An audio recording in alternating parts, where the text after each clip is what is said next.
What up, everybody? Thanks for dropping in on the Crash Bang Boom podcast. Today's guest is drummer Mike Marsh, formerly of Dashboard Confessional and presently drummer of the Avett Brothers. And I definitely had a great time talking with him and hearing just some truly amazing stories about some of the incredible producers he's worked with, as well as some snare geekery, drum nerdery, and a whole lot of other goodness. In the words of Bernie Purdie, don't it taste good? I'm not even sure if that's a direct quote, but it sure seems like something he might have said. Crash Bang Boom podcast can be found on iTunes Podcast, Stitcher, Luminary, Google Play, Podbean, and Amazon Music Podcasts, as well as my SoundCloud and YouTube pages. Feel free to check out any of the previous 200 plus episodes, give me a like and or a subscription or a positive review. Sponsor shout out. Check out New Orleans Record Press if you're looking to release some vinyl for yourself or your project. They have options for electroplating, mastering, design, packaging, vinyl coloring, and more, as well as a real-time quote generator to get you through it all. They also print both 12 and 7-inch records in 150 and 180 gram variants. So hit them up, and that's NewOrleansRecordPress.com. With all the touring industry and venues being affected by this COVID madness, help out any way you can in the form of live streams for bands, lessons, tutorials, and master classes from your favorite musicians, as well as websites like SaveOurStages.com that are looking to provide some assistance to venues that are very much feeling the burn in this time.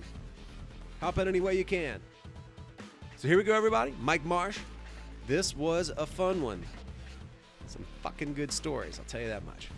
Crash, bang, boom. Crowds go mad with joy.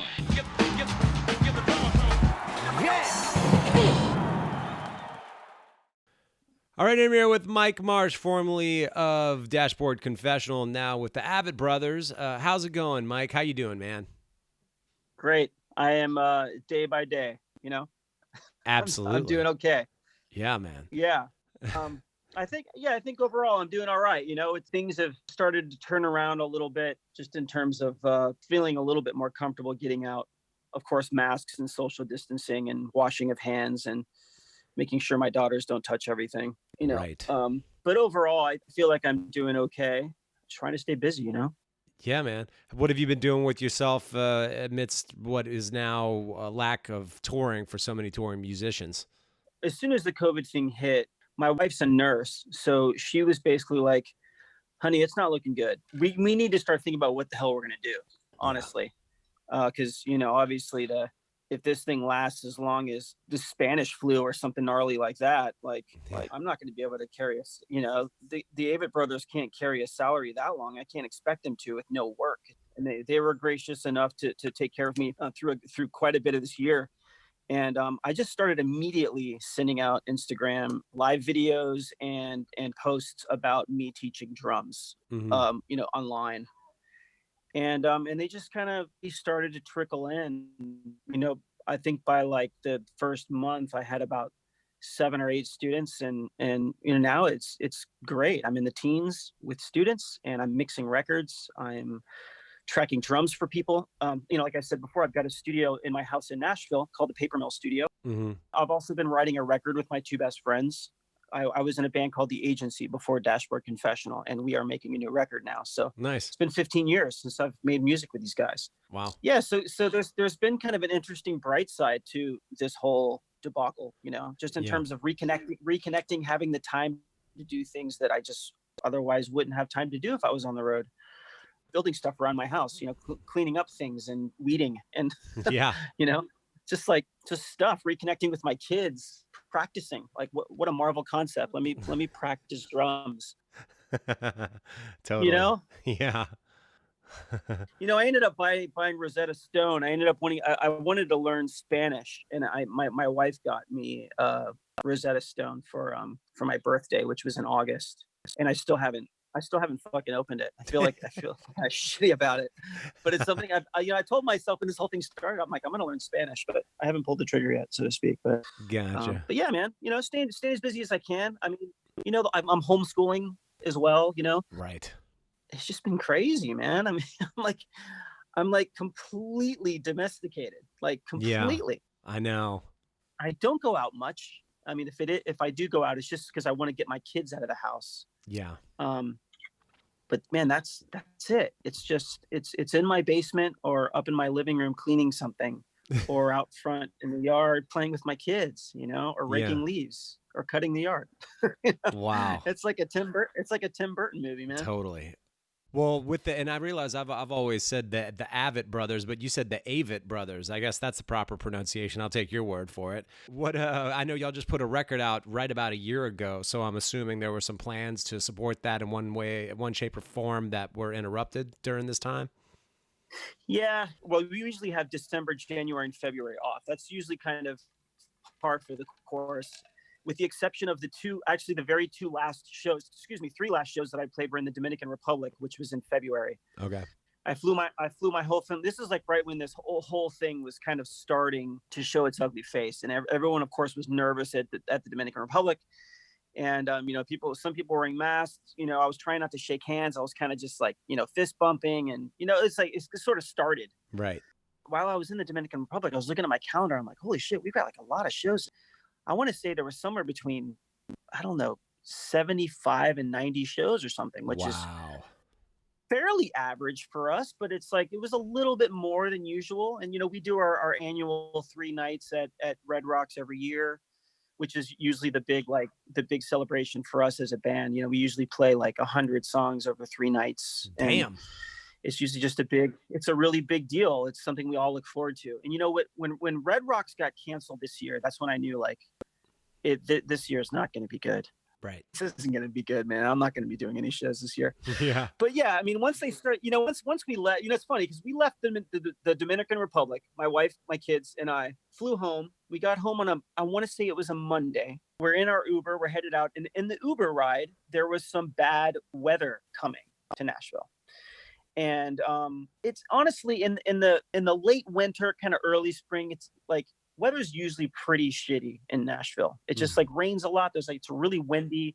There's all these like tornado warnings and stuff. So anyway, they were saying that there was tornado warnings. So for us, it was sort of like cry wolf, like we'd heard it a million times before. So we're just like, well, we'll just get home and we'll just listen for the sirens. We'll keep our, whatever, our alerts on our phones on. And if it happens, we'll just go down into the control room and we'll be fine. Yeah. So we get home, my wife and I go to bed. We turn on all the stuff that we need to turn on. And my kids go upstairs.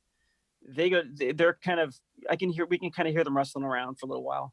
And we're literally asleep and our alarm goes off on our phones. And it says, tornado has touched down near Nashville. And my wife and I are like, holy shit. So we grab the kids, the dog, we grab our cats, we bring them down here. And the siren went off like crazy. And we heard that a tornado had touched down in downtown Nashville. And we were like, holy shit, this is actually happening. And next thing we know, it says East Nashville tornado has touched down and is going through 5 Points, which is like 12 blocks from me. Oh. So a tornado literally ripped past my house. 2 blocks over was like the set for the Twister movie. It was like flattened, devastated. Roof's gone. Yeah. Mattresses and pillows and clothes and debris everywhere. Trees down everywhere. Churches demolished, brick walls caved in. I mean, it was insane. I'd never seen anything like it. And man, the low end that a tornado creates. Now I'm down in my basement with my family. Yeah. In my control room in my studio, in the low end, it sounded like 30 freight trains coming through at once. Yeah. It was a flash. I don't know if you've ever been through a tornado, man, but holy shit. I have. I actually have. Yeah. I was in one when it dropped trees through my bedroom. Oh my God, man. It was crazy. Wakey. During Hurricane Katrina, which is how I ended up in New York in the first place from Louisiana, it dropped trees through the house again. So I've been in the same house with trees crashing through it on 2 different occasions. Oh my God, man. I'm so sorry. That's awful. I mean, it's just crazy. I'm glad we're all right. Yeah, exactly. That's it. I went through Andrew as a kid I was born and raised in Miami. And Andrew came through and we didn't get a lot where we were at my grandmother's house, but my brother, he lived like way down south of Miami. Business was flattened. His townhouse, the roof came off. I mean, it was bad. But wow. I've never seen anything quite like this before. Like, tornadoes are like these like laser beams. They just go down this like little path. Yep. Your next door neighbor is like outside swimming in the pool and your house is flattened. Yeah. You know what I mean? Yeah. Like, this is the gnarliest thing ever, man. I've never seen anything like it. Totally. And then COVID hit. And then COVID hit the next week. Wow. We were like, Jesus. These poor people without houses now and trying to pull their lives together. Now they have to be in quarantine, probably in some shitty hotel or motel somewhere. Like, just brutal, man. Wow. But we dodged that bullet. Yeah. Damn, dude. You mentioned growing up down in Southern Florida earlier. I'm assuming that is the ultimate connection with you and Dashboard Confessional being a band out of Florida. Yeah. I met Chris playing in like I was telling you, my old band, The Agency. Actually, Chris was in that band for a while. Chris Carrabba was. His band at the time, Further Seems Forever, and The Agency kind of started touring, so it just wasn't really working out. Being as he was the front man for Further Seems Forever, it just wasn't going to work out to be in both bands. So we kind of went our separate ways for a while, and he started writing some songs that he didn't really see fit for Further. And he sent me, he like passed on a demo to me or something at a show. He's like, have a listen to this. Let me know what you think. And, if I'm honest, when I first listened to it, I kind of thought like, what's this like pussy shit, like where's the Les Paul and the Marshall, you know what I mean? Like, I don't know what totally. this shit's all about. Yeah. And I kind of put the textural stuff away, like aside, and I started listening more to the songs. I started thinking, wow, well, wait a second here. There's some really good songs here. And I need to be less kind of pretentious about what my tastes are right now and kind of think more about what this could be. So I started actually kind of tinkering around on drums, like, playing with headphones on and trying to figure out some drum patterns. I was like, you know what, this is actually really fucking fun to play. Like, I'm actually able to be a dynamic drummer instead of just bashing everything all of the time, Like, I'm actually able to lay down some grooves and, maybe a buzz roll once in a while. What a fucking Marvel concept, Being dynamic was just like, a very interesting take on where I'd been in the past. So anyway, I mean, honestly, like Chris said, would you be willing to, do this like year of shows with me? I thought, yeah, I guess, The Agency was not really doing much. So I was like, yeah, like, what the hell, I'll do it. And honestly, that was it. That was going to be it for me. I was like, I'll just do this for a year and then I'll reignite The Agency with my buddies and hopefully take over the world with that. But instead, Dashboard Confessional took over the world and I never looked back. Right.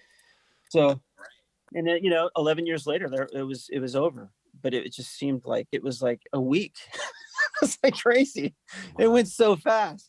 I went from like brown hair to gray hair, like throughout it. And it felt like it was like, like a month-long vacation or something. Yeah. Like question about the kit you were playing, maybe even early on with Dashboard Confessional, and you mentioned Bonham earlier. I was trying to figure out if that was a 26 or a 28-inch bass drum that had the DC emblem on it with the lightning strike on it. Was that a 26 or a 28? That was a 26 and absolutely was a tip of the hat to Bonham. I mean, that was my hero growing up, for sure.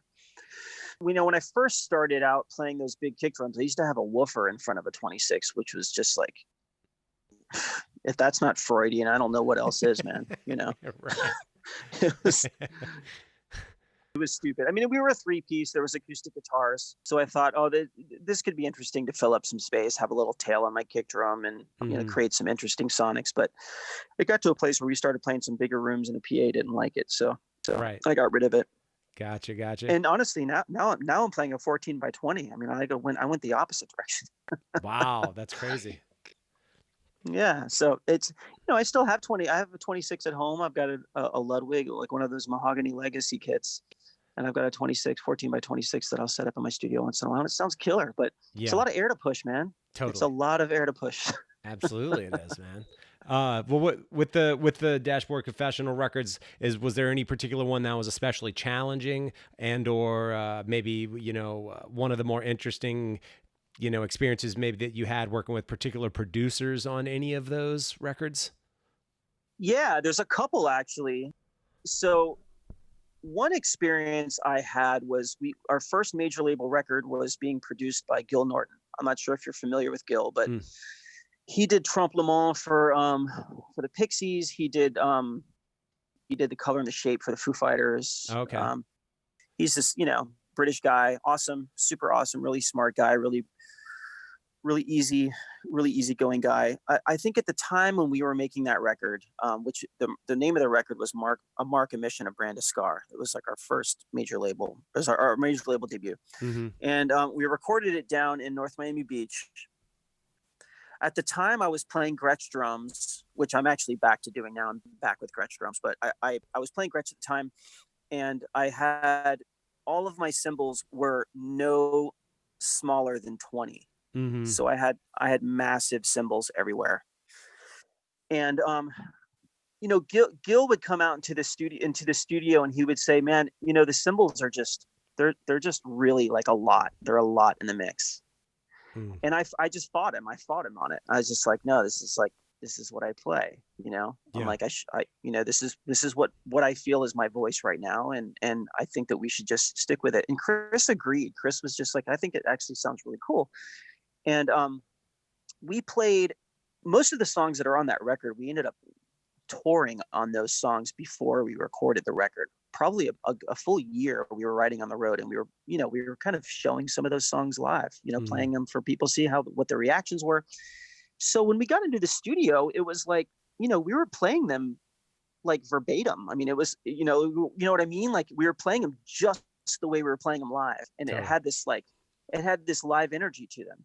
And Gill was really like pointing the finger at me a lot about how I was playing in terms of like just some of the funky shit I was putting on the record, and some of the stuff that might have been considered overplaying or whatever. I was a 20-something kid and never worked with a producer before, and was cocky and felt like I knew everything, and this is my band and you're not going to fucking tell me how to play my drums. And sure. It was another situation where I kind of felt like, man, I really should have listened, because now I produce records and I would have fucking punched myself in the face now.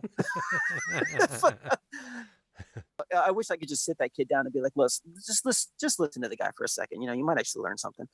But, the interesting thing is that the amount of exposure that I got from that record, as just as a drummer, Dashboard Confessional did very, very well as a result of that record. But the amount of exposure I got through that, whether it was endorsements or interviews and, Modern Drummer spots and, little awards that I won here and there, like drummies and shit like that. Like I don't really have any regrets about the way I played. I have regrets about the way I acted. And I just wish I'd listened, But someone asked me about my cymbal sound on that record. And I thought, oh, that's kind of funny.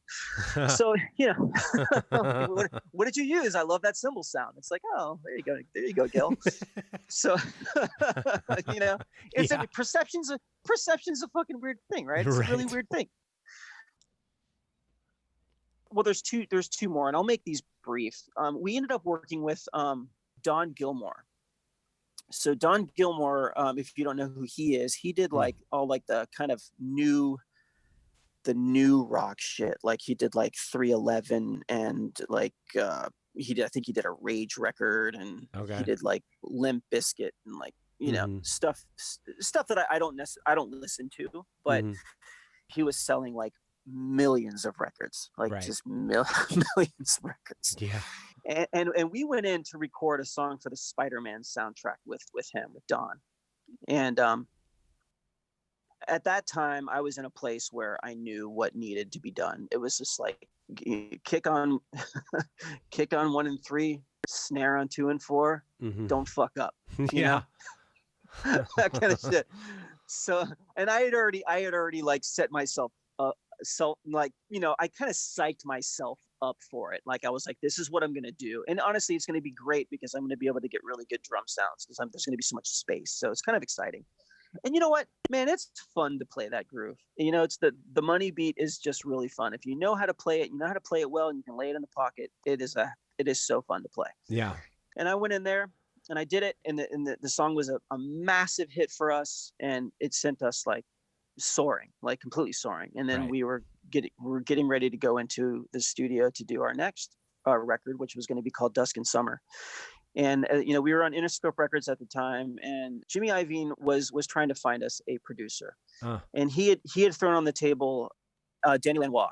Oh wow! And and who I was a huge fan of, and so was Chris, and so was John Leffler, who was the guitar player at the time, and Scott Shanebeck, the bass player. We all knew who Daniel Lanois was. And so we got really excited about it. And he was kind of if I remember correctly, he was kind of in retirement. and Jimmy Iovine said, well, if anyone can convince him to do this record, it would be me. And we're like, all right, well, do your magic there, little man. Yeah. He went in there, I guess, and had a talk with him. And Chris flew out to, I think, Canada or LA and met with them and played them some songs. And Daniel was on board. And I got super pumped about it. The whole band got super pumped about it. And the next thing we knew, it was going to be just Chris and Daniel Lanois in the studio. They didn't want the band. It was just going to be them two. And we were just like, oh, here's the beginning of the end. This is what that's feeling like, Right. So this band that I built with this guy, it started to feel like it it kind of already had started to feel like it was just him and us, but it really started to sink in, like, okay, this really is just like, it's just him. So the record got made, and Chris called me and said, hey, the label has listened to the record and they don't think it's radio enough. And I said, well, yeah, it's because you don't have a rhythm section on it. He sent me some tracks, and now don't get me wrong, the tracks were absolutely beautiful. They were, it's Daniel Lanois. I mean, he made fucking Peter Gabriel records, for Christ's sakes. I mean, the songs were so beautiful, but they needed, to be radio, they needed to have a backbeat. They needed to have a bass line and guitars and stuff. Yeah. To feel like there was some type of pop sensibility to it. So we got called in. I got called in to Sear Sound in New York, I guess when it was still around. I don't think Sear Sound is there anymore. But I walked in the room, and there was Chris and Danny and his engineer. I believe his name is Jeremy. And I just remember feeling like really nervous, like, fuck, man, this is Daniel Lanois. Like, holy cow. Like, I'm going to really have to like bring my A game today, Yeah. And I walk into the live room, and there's this Gretsch kit sitting up on this little drum, like drum riser type thing. And it looked like it had been dropped off of the Empire State Building. I mean, it was just like the biggest piece of shit I've ever seen in my life. Yeah. I mean, there was a hole in the bass drum, and I don't mean the head, like the fucking shell. Really? Yeah, like someone had punched a fucking hole in it. There was like hardware holes missing from the toms, and the rack tom was up on a old rickety snare stand, and then there was this old Slingerland piece of shit snare drum that I hit, and it was just like, it just sounded like just dog shit. Everything. Nothing about this kit was like, yeah, this is gonna be radio. This just it's like, all right. And then to top that, there was one overhead. There was one room mic, and then there was one microphone over my left shoulder, like kind of facing my snare and my hi-hat, which I guess is it the Music Man technique? Something like that. I know exactly what you're talking about. Yes.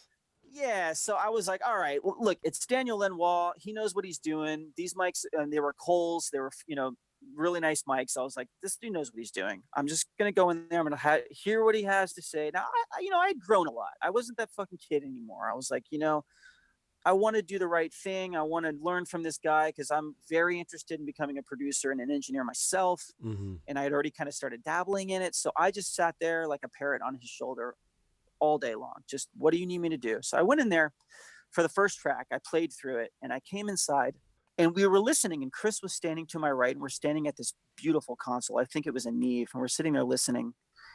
And I look at Chris, and he looks at me, and we're just like, God, this sounds like shit, dude. I'm like, this sounds fucking terrible. It sounded like an unmixed Stax, or like early Stax or early Motown record. It was just trashy. It was just like trashy, like just like it just sounded terrible, thin, and like it just really garagey, like gnarly. So I turned around to Danny and I said, I go, are you feeling this? And he's just like, yeah. And he's got his hands up in the air, and he's just like doing his church thing. And I'm just like, I don't know, man. And Chris is like, yeah, Dan, are you sure about this? And he's like, it's great, man. You're going to love it. You're going to love it. So we're like, well, we don't right now, but maybe when it's mixed. Right. I don't know. What the fuck do I know? Yeah. So he said, well, what is it you're looking for? And I said, I don't know. Low end. I mean, I'm a drummer. I don't know. Totally. Some punch. Yeah. And he says, well, how about we put the mic in a little closer, inside the kick drum a little bit more. Now this kick drum mic was probably about 3 or 4 feet away from the front of the kit. So he went out there and he moved it about 1.5 feet. And I was like, all right, well, that's okay. I'll take what I can get. Right. I go back in there and I track the second song. And honestly, like I was playing well. Like I thought like I'm killing this thing. Like the tracks are sounding great. I'm playing really simple. I'm playing for the song. It's very musical. I'm just laying the groove down. I'm trying to be like the less is more dude and just like get the job, right? Get the gig, make it right. Yeah. And I go into the control room and I'm standing next to Chris again and we're listening and it just sounds worse. I'm just like, oh my God, this is fucking awful, dude. This is so bad. And the music is like blasting in our ears. He's got the bigs on and they're just fucking blasting in our ears. Wow. And I looked at, I think the kid's name is Jeremy. I said, man, can you just turn it down a little bit? So he turns it down and I turn around to Danny and I go, Dan, I gotta be honest, man. This really sounds bad, man. I know I'm just a man here, but like, this really sounds bad. And Yeah. he's just like, he goes, turn off the console, and I don't want to hear anything else about drums. And he starts flailing his arms, and he's kind of yelling and turning red in the face. And I just like cower like a dog. I got my tail between my legs. I'm like, oh shit, I just pissed off Daniel Lanois. So, I kind of like, I walk out of the room with Chris, and Chris seems like really sort of flustered. He's like, holy shit. And I'm like, kind of like, yeah, I don't really know what to do. And Daniel like kind of storms out of the room and he goes, we're going to have a meeting in 5 minutes. And he walks into this other room and, kind of tries to slam the door, but it's like air pressure. So it just goes, right. And I walk out into this little waiting room, and I'm just sitting there and I'm kind of waiting. And then Daniel comes out. Oh no, actually our manager at the time, Rich Egan, comes out and he says, hey, they're ready. And so I walk in, and at the head of the table is Daniel Lanois, and I'm at the other head of the table, the opposite side. And there's Chris, Jeremy. I don't know who else was there. There was a couple assistants and our manager. And I sit down, and Daniel stands up at the table. He puts his hands on the table. He looks right at me, and he says this very thing. I will never forget it. He says, I am a musical fucking genius. I don't need anybody telling me how to do my job. That is no bullshit. Oh, Jesus. I turned probably white as a ghost. I stood up and I said, I'm going now. And I walked outside, and I sat in that same waiting room, and I called my wife and I said, I don't know for sure, honey, but I think I just quit Dashboard Confessional. I don't know what happened, but and I told her the whole story, and she was like, yeah, get the fuck out of there. Fuck that shit. She was just like, fuck these people. Yeah. And I was like, yeah, fuck them. So I'm sitting there, and I'm shaking and I'm freaking out. And Daniel walks out of this meeting room, and he's got his beanie. He's taken his beanie off, which is something you don't really ever see Daniel do. He takes his beanie off, and he's got this he's balding. And he sits down next to me. And he sits real close to me, and he goes, Mike, he goes, man, I think an apology's in order. He goes, I'm really sorry. I lost it. He goes, I just found out that I have an 18-year-old child. And I was like, wait, what? do what? Yeah. Jesus. That's what he told me. And I was like, Daniel, that's amazing. I'm like, oh my man, that's like, you got to celebrate this. This is incredible. I'm like, you have a fucking son. This is so awesome. He's like, yeah, I know, but it's so heavy. And, and he starts telling me about him. He's like, he's beautiful, and he's strong, and he's so smart and all this stuff. And I'm like, Daniel, do you know how fucking incredible this is? Like, man, you have to celebrate that, man. You have to celebrate that. I'm not telling you not to, be a man or whatever it is you got to do to get out the frustration or the sadness that, the 18 years you've lost or whatever it may be. But man, you have to celebrate this. This is really incredible. And I gave him a hug, and he gave me a hug, and he goes, no, really, I really want to tell you that I'm really sorry. And I know I've been acting kind of strange today, and I want to let you know that I flew off the handle, and I'm really sorry, dude. That's a fucking true story. That's crazy. We went inside the control room, and he started moving mics in closer to the drum kit, and I went in there and I tracked the songs that I had already tracked, and they only sounded slightly better. Like they really weren't great, but I was at a point where I was just like, you know what, man, poor dude, like going through a lot. Like, I'm just going to go easy on him. I'm sure his engineer is probably going to do this and that with whatever loops and triggers and all kinds, whatever the samples and shit, whatever the fuck they're gonna do. So I did the best that I could do, and I went home, and the record got rejected once again. No shit. And then we went back in and we recorded with Don Gilmore, the same guy that did Vindicated for us. We recorded the entire record from scratch, with the exception of a few of the tracks that we kept from the Lanois sessions that we had done. Jesus. And needless to say, Daniel Lanois was pretty upset about it. But yeah, we went in and re-recorded the whole thing, and that ended up becoming Dusk and Summer. If I'm really going to get frank here, since I've already been completely frank with everything I've said, I thought the record was fucking terrible. I thought that it was... Well, I just honestly, I thought that what had happened was that we had all this success with that song Vindicated. Right. And it was like Don was trying to get us to do like 10 of those. So it was like every song kind of felt like it was the same song to me. It wasn't eclectic enough. I mean, texturally, sonically, even the keys the songs were in, lyrically, like kind of everything just sort of kind of felt like it was just melting together. You weren't even really sure what song you were listening to anymore. Right. You know what I mean? Mm-hmm. So not the greatest experience with that. I mean, I enjoyed playing on the record because I got to just like play kind of like Bonham grooves, the whole fucking thing, which was fun, but yeah, it was just kind of stale. I mean, honestly, I think I might've even enjoyed the Lanois sessions more, even though all that weird shit went down, like it just felt so much more organic, and it felt so much more like we were creating art as opposed to trying to create some type of formula. Yeah. For something, even though we were called in to be radio, it still, or to help with the radio textures or whatever you needed. It felt like the Lanois thing was, even though it was intense, it just felt organic and it felt natural, and it felt like we were making art. And I think a lot of it had to do with the fact that these tracks that had already been built by Chris and Daniel were so beautiful. I mean, Daniel plays on like bowls and shit, like tuned bowls, and he plays like pedal steel and upright. He like Arco's guitars and bass, and he's like this soundscape guy. He loves to create like soundscapes. So it was a really lovely record. I honestly wish that record had come out instead of the one that did, but it is what it is. Yeah, it's kind of interesting. And you know what, I loved working with Daniel, and I think he's a wonderful guy. I think that he went through some really crazy shit. We ended up doing some shows because of him. We ended up doing some shows opening for U2. We did, I think, about 7 shows, and I got to meet his son, who was a lovely guy. I looked just like him, and crazy. It was fucking heavy as hell. Like, dude, this is your son. Like, you don't even know this guy. He's your son. This is so awesome. Whoa. Yeah, super heavy. But anyway, that's I tried to make a very long story short, but I think I might have made it longer than it was supposed to be. But that's that's it in a nutshell. Jesus, that is crazy. So given, where you're at after all of these process of recording these records and this and that and the other, what's one of the more memorable shows and some of the bigger shows? Because, I mean, the band got to be such a big thing. What are some of the more memorable shows that you played that you can kind of look back on and really, just ask yourself, holy shit, that happened? Yeah. So, I mean, like most bands that end up having some type of success, you have to start somewhere, right? So you're in the van and you're playing these smaller venues and there's like almost no one there.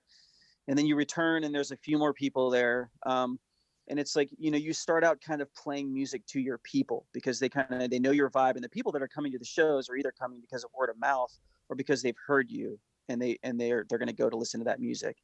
And then we end up getting a tour. One of our first tours actually was opening for Face to Face, H2O, and Snapcase. It's odd pairing. Now, if anyone listening to this episode right now knows anything about those 3 bands, let's just say that like Dashboard Confessional and them would not be on a comp together. Right. Let's put it that way. Yeah. Very, very different styles of music. So one of the most memorable situations for me, and probably for the rest of the band at the time, was playing at Roseland in New York City, which, as I'm sure you know, was right behind David Letterman's studio. Absolutely. Yeah. So we're opening for these 3 amazing heavy bands, like really heavy bands. And everyone in the audience has like neck tattoos and like wife beaters on and are ready to like beat each other up. You know, they're ready for like some heavy shit. And we're up there like fucking screaming infidelities, you know? these guys are just like, what the fuck is this? Oh God. Yeah, it was horrifying. And I remember vividly, my cymbals getting hit by coins. I remember hearing them ping.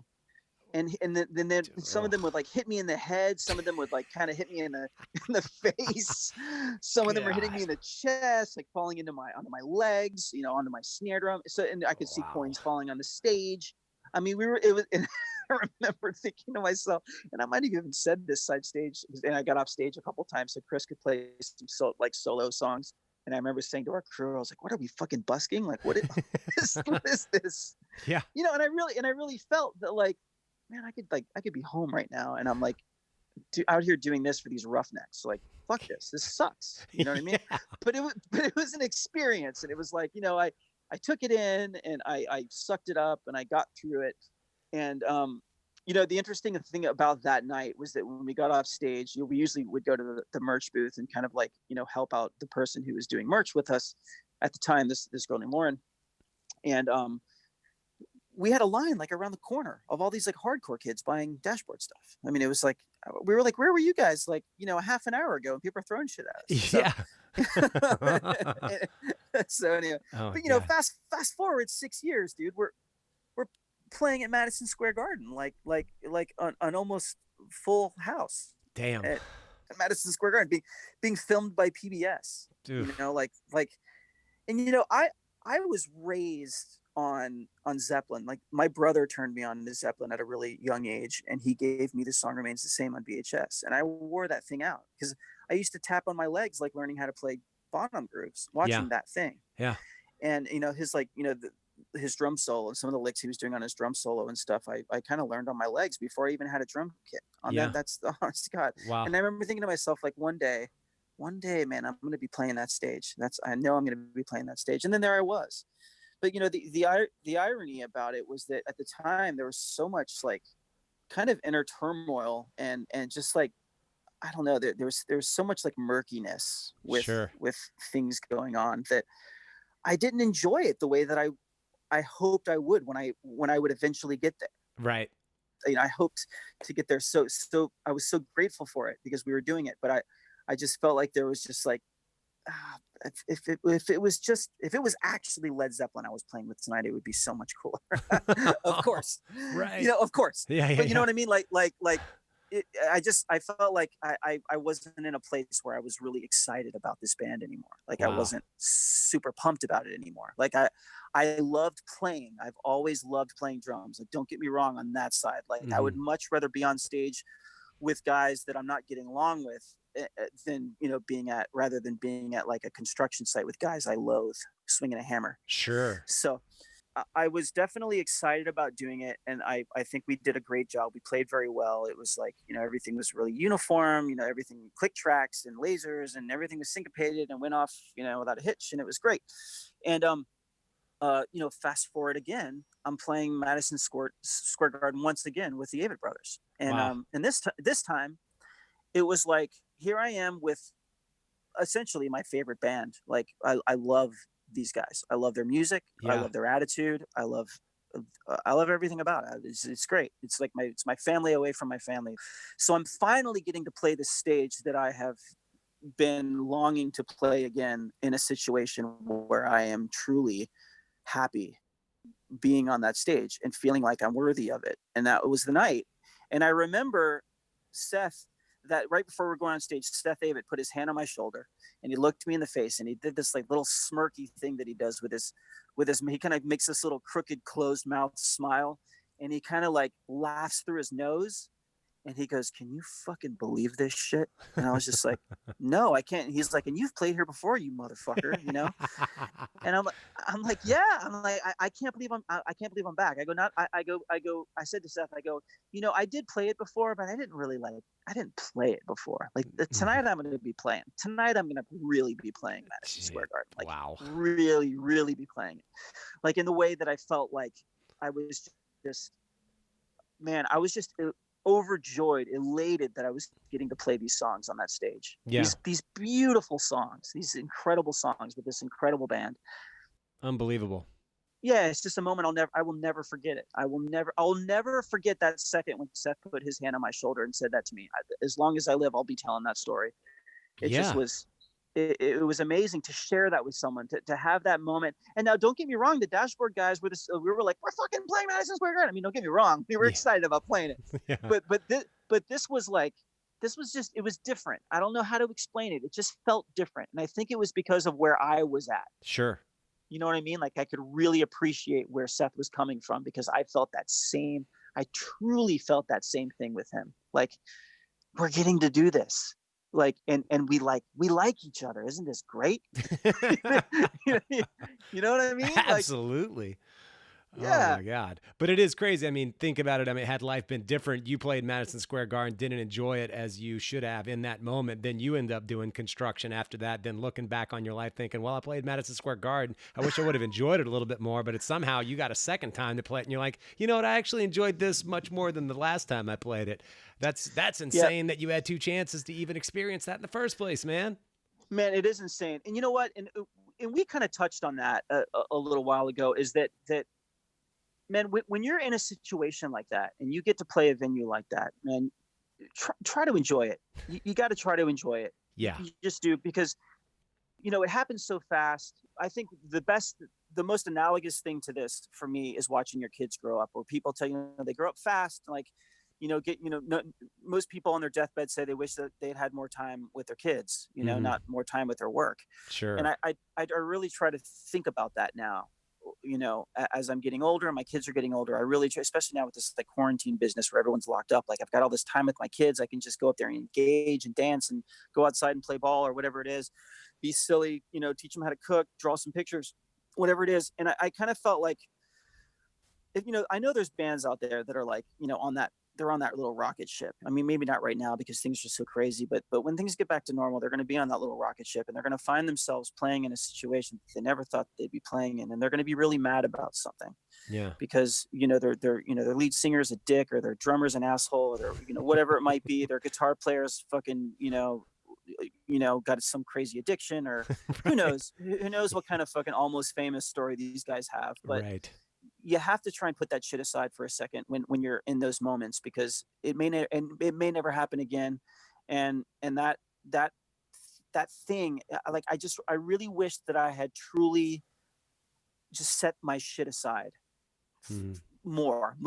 I mean, I did it enough to where I was like, I'm fucking playing Madison Square Garden tonight, no matter what. Like, I'm doing this, and I'm going to be happy doing this. I'm going to play my best doing this. But being able to set your shit aside, your bullshit, your like, Absolutely. your little grievances, your little like, yeah, me, that shit. Like, man, put that stuff aside, man, and just realize, like, this is happening right now. I don't care if you're playing at the 5 spot down the street, or if you're playing at the arena or the stadium. Like, man, you just never know with this industry, man. It's like, it's so fickle, and it's so bizarre, and it can be schizophrenic, and it can be confusing and strange, and you just never know from one day to the next what virus is going to fucking pop up and change your life. You know what I mean? Totally. Oh Yeah. my God, man. Absolutely. After Dashboard Confessional, was there, what was your downtime in between that and then ultimately joining the Avett Brothers? So 2011 was like sort of the year of, oh shit. And, I had another child on the way. My wife was pregnant, and I got the call that Dashboard Confessional was cutting salaries significantly.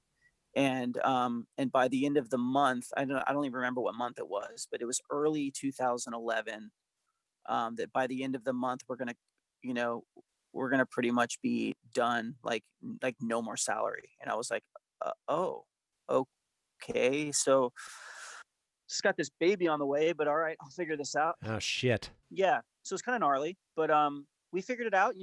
I started building out my studio, and I started making some records, and of course I was teaching some lessons, and I took from the government whatever I could, unemployment, shit like that, like just doing as much as I could to stay afloat, taking whatever little side jobs that I could take. And then one day, actually the day after my oldest daughter's birthday, which was December I want to say it was the second week of December because her birthday's on December 5th. So it was whatever weekend was around December 5th. I had about 6 little girls standing in front of me waiting to get their faces painted. It was the morning after the slumber party. And we had just had like pancakes and shit. And these little girls wanted to get their faces painted. So I'm sitting there waiting to like put butterflies and hearts and rainbows and all kinds of shit on their face. And I get this phone call and I look at it and it's a North Carolina number. And I'm like, God, and I put my phone back down. I'm like, oh, wait a second. A light bulb went off. And I was like, I only know a few people in North Carolina. It can either be my family or the Avett Brothers. It's going to be one or the other. Yeah. And so I picked it up and it was Scott Avett. And he said, hey, listen, we fired our drummer today. And I was like, fuck yeah, you did. You know, in my head, of course I didn't say that, but in my head, I'm just like, fuck yes, you did. Awesome. Yeah. So, and he, you know, he's kind of telling me a little bit about, you know, what had gone down. And he said, listen, we've got this New Year's Eve show that's right around the corner. It's just a couple of weeks away. And we were hoping you could play it. And I was like, Scott, whatever you need, dude. I'm like, whatever you need. I'm like, I'll come fucking wash your car. I mean, whatever, I'll do it. Yeah. Tell me what you need. So he sends me a list of songs and I played, I practiced for those 2 weeks and I got to the arena and it was being filmed, all this shit. Oh. And after the show, the brothers, you know, we're all sitting back there sweaty and they look at me and they said, hey, what do you think about doing about 100 shows this year? And I was like, I just jumped up. I jumped into their laps backstage and was just like, oh God, thank you. Yes, please. Oh, damn. And that was it. So I don't know if you know much about the backstory with me and the Avett Brothers, but I had played with the Avett Brothers before that. Oh. Yeah. So when you were still in Dashboard Confessional? I was still in Dashboard. So I am definitely going to make this long story short. Okay. I was living in LA. Okay. I moved to LA for a year because I kind of felt like Dashboard was coming to an end, if not by Chris, but by me. I kind of felt like I was done with it. Right. So I moved to LA, which is where a rock drummer should live. And Rick Rubin got word that I was living in LA and wanted me to play drums on some of his productions. Wow. Unbeknownst to me, I had no idea the guy even knew who I was. That's crazy. Yeah. He had seen Dashboard play a few years before that, hated the band, loved my drumming. Thank goodness. Whoa. Yeah. God damn. All right. I mean, hated is probably a strong word, but he's like, I really didn't like it very much, but I really liked your drumming. This is what he ended up telling me much later. Yeah. So anyway, I ended up, like I told you earlier, I hated LA. My wife hated LA. Even my 1-year-old hated LA. We had to get out of there. Right. We had to get out of there. So I came home one day and I said to my wife, do you want to move to Nashville? She jumped in my arms. We started looking that night on realtor.com, found a neighborhood, found a real estate agent. I flew out there. We found the house, put a down payment on, flew out to Nashville, moved in. And then I'm literally out for my birthday party. We're out at this place called the Belcourt Theater watching Brooke Wagner. Fabulous singer, fabulous piano player. And it was my first show in Nashville and it was beautiful and it was all Nashville based. She had like the screen behind her. It was awesome. She had like a string section. It was fucking awesome. So we get done with the show and we go and then we have dinner and I get a call and it's an LA number and I pick it up and they said, hi, this is so-and-so from American Recordings. Is this Mike Marsh? I said, yeah. They said, Rick Rubin needs you in a session tomorrow in Malibu. And I was like, what? Now, here's the thing, dude. Here's the thing you got to understand. It's my birthday. Right. I had just moved to Nashville like 2 weeks before this. I just moved to Nashville. So, and I've got some fucking knucklehead friends. Yeah, me too. So, yeah. And I say to the lady, I go, listen, can I call you right back? I'm literally, and it was true. I'm like, I'm right in the middle of dinner. And she's like, oh, she was so sweet. She's like, totally. She's like, give me back. You have my number. Call me when you're done with dinner. So I hang up the phone and I tell my wife and she's just like, man, that sounds like something that so-and-so would do, you know? And I'm like, I think someone's punking me. Like I'm getting punked right now. That's what this is. Someone's fucking with me, right? Dashboard Confessional was still a band. We were still touring, still making records at the time. And I called Dashboard Confessional's management team and I get Rich on the phone. I say, Rich, do you know anything about Rick Rubin and sessions? He's like, yeah, I gave American Recordings your information about a month ago. And I was like, okay, I got to go. So I hang up and I call this lady back and I'm like, I'll be there. I will absolutely be there. Just here's my email address. Send me all the information. I will see you there. And I get off the phone And I realized to myself, like, wait a minute, I just fucking put a down payment on a house. We just bought furniture. Like, I don't have any money. Like, I don't know how I'm going to get out there. Right. Like, literally, I was like broke. I didn't have shit. I mean, Yeah. I had some money in the bank for like groceries, but I'm not going to be able to buy a fucking $1,500 plane ticket for the next day to LA. Oh my God. I answer a call. It's Rich Egan. He said, listen, I just booked a flight for you on my miles to get to Malibu tomorrow. Wow. Nicest thing the dude ever did for me, ever. Like, Yeah. bar none, nicest thing. It came from fucking nowhere. It came out of nowhere. I was like, oh, thank you. I love you. I appreciate you. Thank you. Hang up the phone, go home. I did not research shit about the Avett Brothers. I didn't know anything about the Avett Brothers, but that's what this was for. It was for an Avett Brothers session. That's crazy. It was to play on I Am Loving You. I was going to be playing on their quote unquote singles for I Am Loving You. Yeah. So I fly out. I get in this black car. I drive into the hills of Malibu. I drive up onto this huge driveway. These huge gates open up, and I see these fucking hillbilly looking dudes walking towards me. And I'm like, what the fuck is this? And dude, it's Scott and Seth Avett, who at the time had pretty shaved, like kind of shaved heads and like wife beaters, like cut off jean shorts and boots on. I was like, what is this? What have I got myself into? So they walk up to me and they're as sweet as can be. And then of course they introduce themselves as Scott and Seth Avett, and we're hugging each other, and we walk inside, and Ryan Hewitt's there. Ryan Hewitt's a incredible engineer. He's worked with Rick Rubin for years, or he did. He lives here now in Nashville. But wow. As soon as I saw Rick Rubin, as soon as I saw Ryan Hewitt, I started getting nervous because I knew who he was. Yeah. Because now I had just started going really very deeply down the rabbit hole with engineering and producing. So Ryan Hewitt came up many times in my studies. Oh wow. So I was freaking out a little bit. Now I kept cool, but I was freaking out a little bit. I'm not going to lie. And so we played through some songs. Rick ended up coming in and kind of telling me how he found me and told me the whole, like, I saw you guys play at the Anaheim House of Blues and I loved your drumming and wanted you to play on some stuff. And this was the perfect thing. And I ended up going, I could have flown home on my own wings. I was so excited about this, man. Honestly, like listening to the Avett Brothers for the first time. The first song they ever played me was Head Full of Doubt, Road Full of Promise. That's the first record that I heard, and the tracks 3 and 4, especially Head Full of Doubt, and then And It Spread, the song after that. I love both of those songs. Yeah, so interesting. So And It Spread is an interesting one. The verses are played by somebody else, but the rest of the song is played by me. Really? Yeah, I don't understand what they were going for. I think that they just wanted something that was just a little bit more sort of broken and kind of a little bit, you know how like when you've practiced and you've played for so long, you kind of can't play like shitty. Yeah, completely. It's something I absolutely struggle with. Yeah, you know what I mean? Like you kind of can't really play shitty. Right. You can only kind of play like kind of good, like you're just kind of like in the pocket. You're not really playing like you did when you first started playing. Yeah. And it's not to say that the drumming is even shitty. It just has this elementary vibe to it that I think they really liked. Sure. That I just wasn't providing. I was playing something that was, more straight and kind of on the click. And so anyway, but when it the dun dun dun out is me. All of that stuff is out. Interesting. Me. Wow. Yeah. So and then Head Full of Doubt is all me. And funny story about Head Full of Doubt, Seth Avett was in the room like mimicking the drum parts he wanted. He's like hi-hat, like 16th notes, and then he was like ride cymbal for the chorus, stuff like that. Wow. He was like producing me as I was playing. Another thing I'll never forget.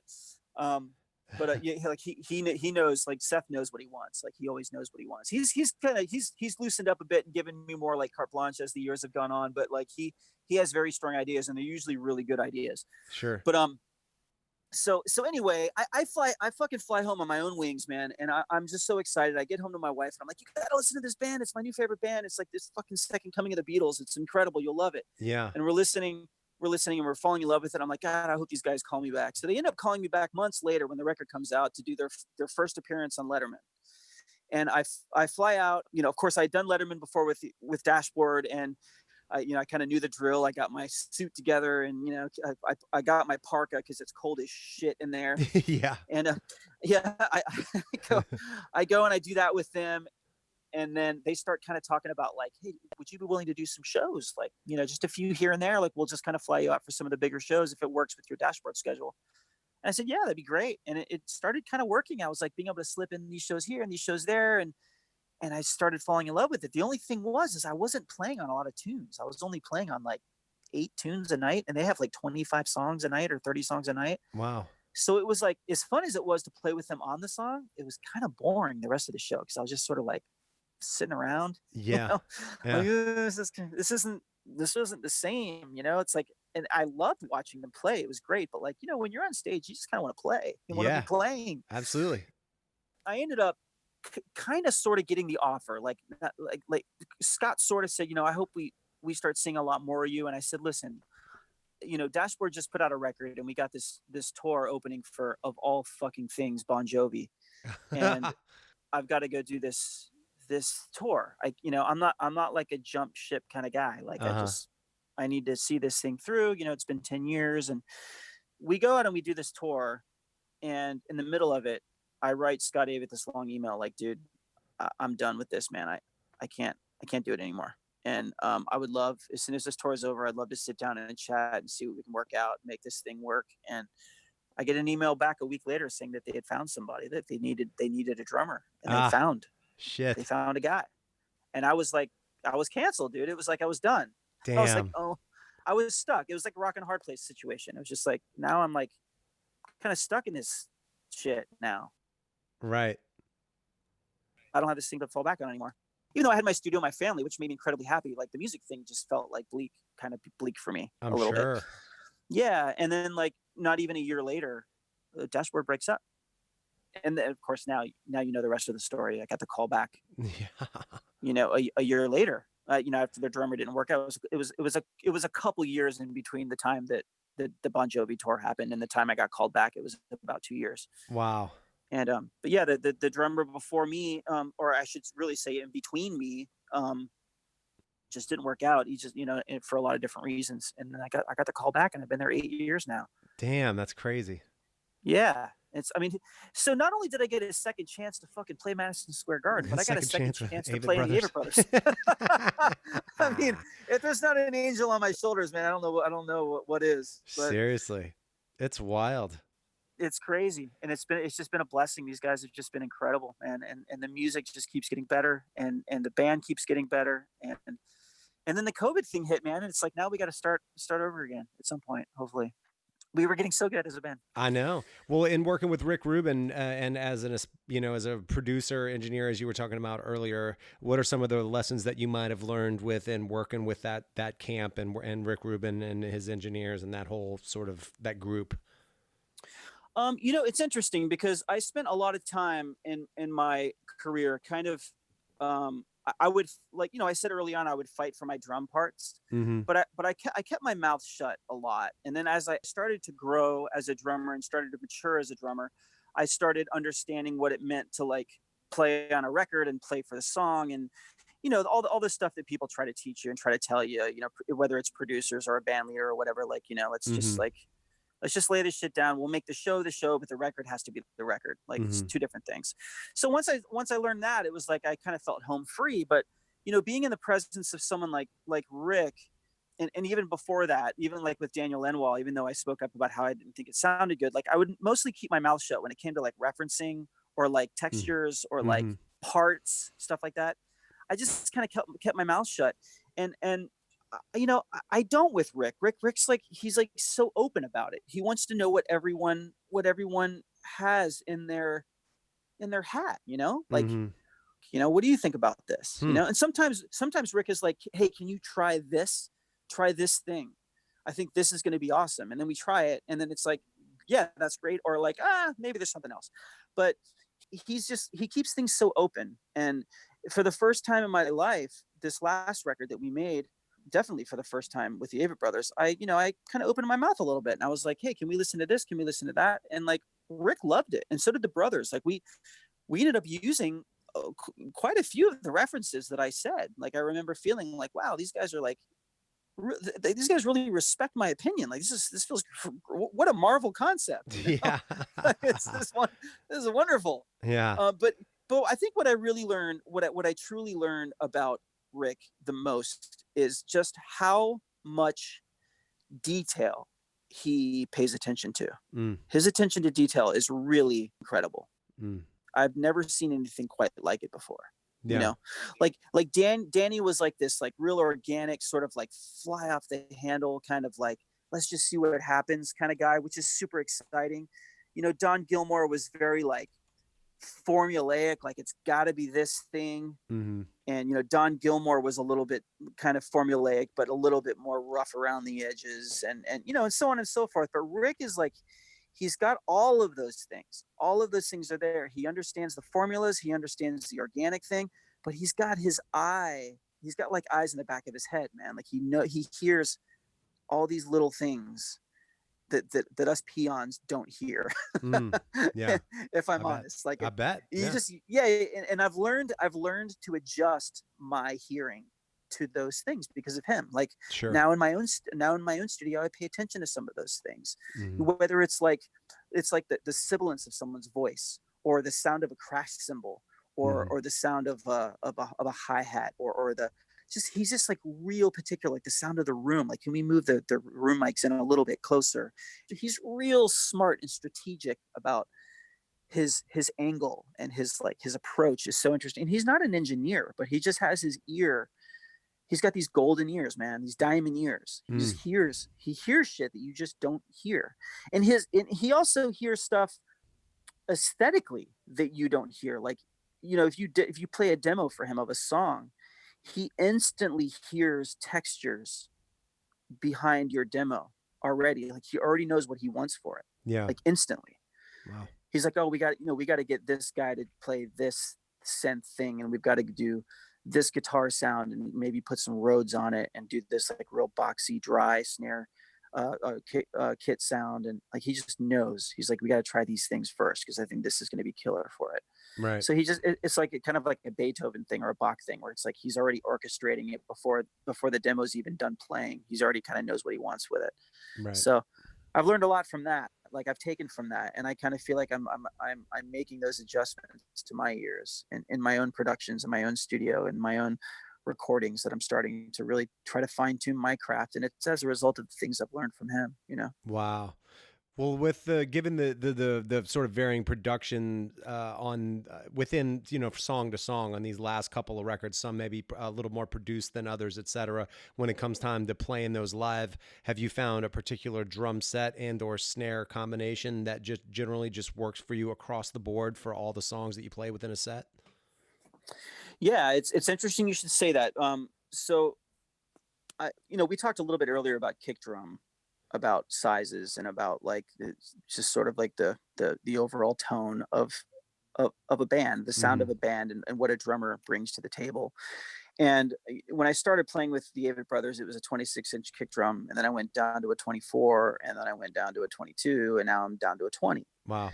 And I have a huge smiley face, like Stuart Copeland's smiley face, cut out in the front of my kick drum, like the big fat, almost like the old Tama or old Yamaha. Yeah. Kick drum heads. Yeah. I cut one out by hand, like with extreme precision. I wanted it to be perfect. I was like super OCD about it. I wanted it to be, I'm going to be like Stuart Copeland, man, you know? Yeah.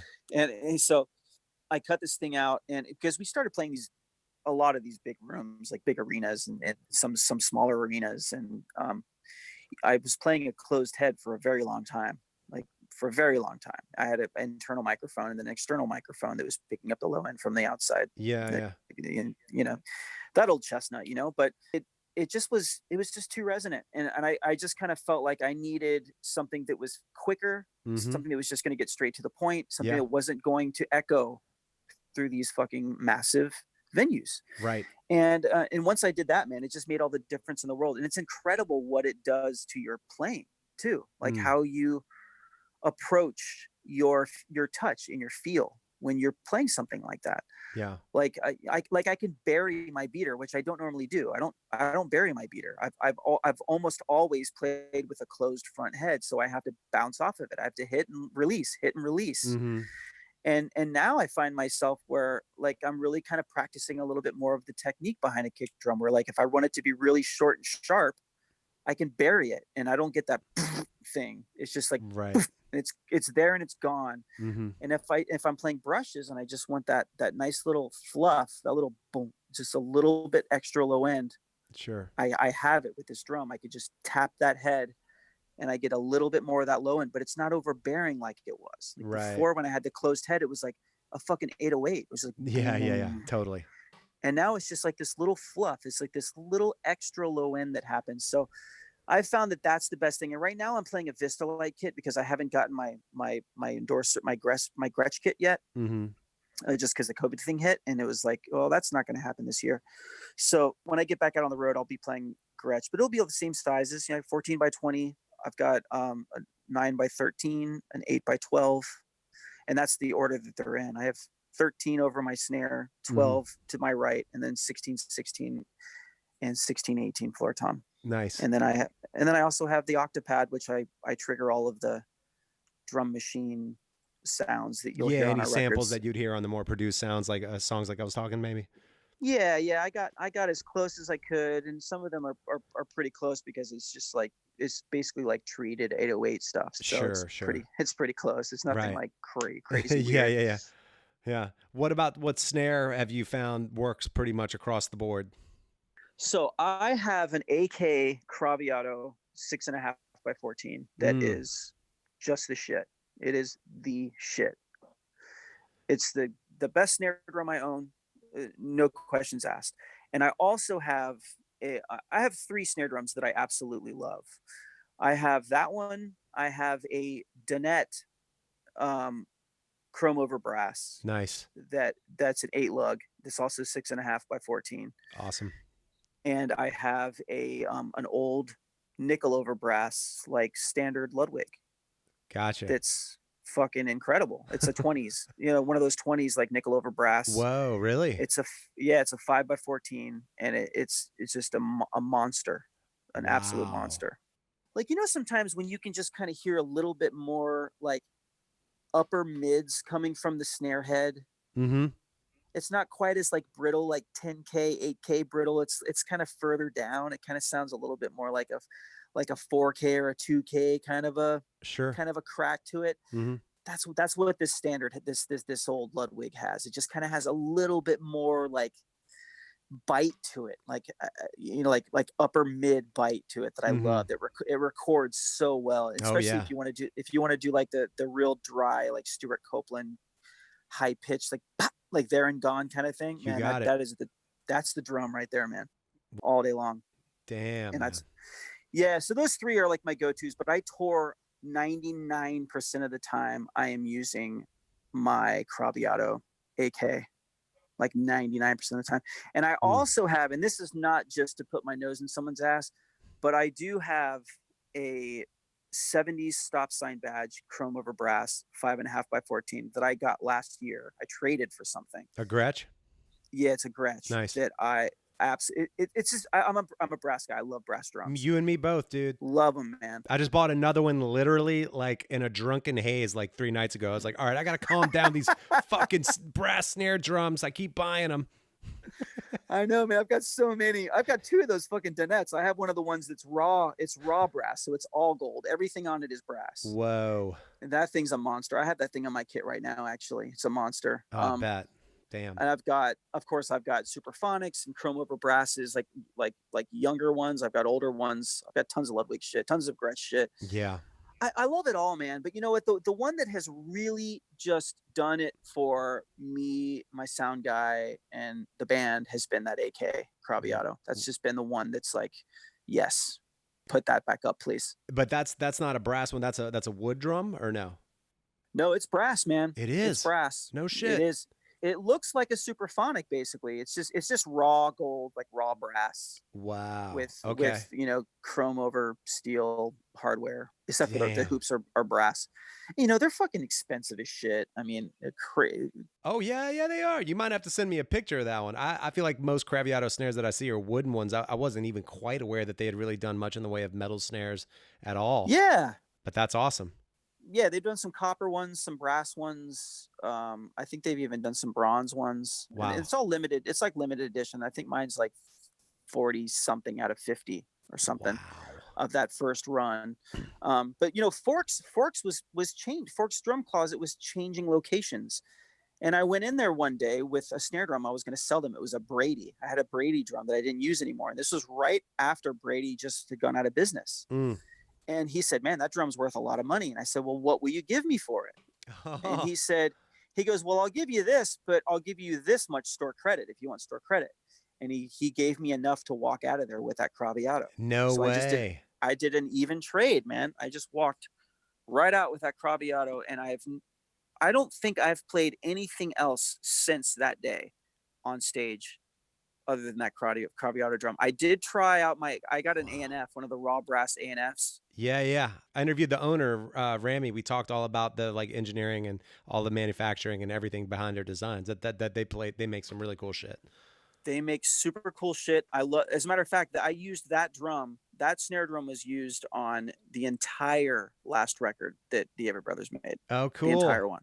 Yeah. Every single snare you hear in there, with the exception of whatever samples might have been put in there, is that drum. That's funny. Yeah. When I was hearing it, I was like, it sounds like he's almost playing like one of those A&F drums or something. That's hilarious. Yeah. No, they sound killer. They're super versatile. Yeah. They play really, really well. I mean, I love them. I think the only thing for me between that drum and the Craviotto is that I find that the Craviotto just has a little bit more smack to it. Yeah. For me, just a little bit more. The Craviotto has more beef. Like, it's just kind of chunkier and it's just like kind of a heavier sounding drum, you know? It's got real warmth and beef to it. It sounds incredible. And it's got a lot of really great sensitive top end, but that crack that you want out of a brass drum, I feel like that AK Craviotto is just right where I want it to be. Damn, man. So it's a great drum. I'll send you a picture for sure. It's a killer. It's a killer drum. Awesome. Right on. Well, Mike, it was great talking to you, man. It was great hearing about the history behind Dashboard Confessional all the way up to the Avett Brothers and the production and engineering, producers, snares, all that good stuff. It was definitely a good insight. So thanks for enlightening me on all that goodness. Thanks for having me, brother. I appreciate it. It's been fun. All right, everybody. Thanks for hanging. Thanks to Mike for rapping. Definitely amazing hearing his work with all those different producers and everybody's different workflows, attitudes, executions, processes, and more.